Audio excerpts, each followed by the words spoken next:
I just finished installing this ECS tuning PCV upper hose kit, their silicone new piece as a replacement for the OEM one, which is right here. And I just wanted to share a few thoughts I had during this experience.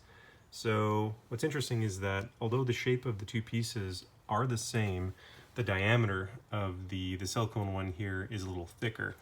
And at first that was a little concerning because it was rubbing quite a bit against this bracket here that the engine cover mounts to. But I realized that the contact points are a little different. So since it's the band clamp versus the clip here, the clips on the OEM piece don't go as far down as where you actually end up having to slide this hose down onto. Once you snug it up a little bit, you're actually covering a little more ground, and the fitment is good. The clearance is good too. The only other thing that I experienced was that from ECS tuning, I don't know if they did it on purpose, but they pre-positioned the bands, and they had the left one on the right side here, and it didn't really clear this hose right here. So I just slipped it off, put it on the other side, rotated it down, and it's all good.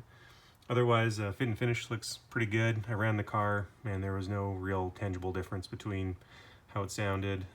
Just looks like a good replacement piece for OEM since I cracked one of the clips on mine. So looks good.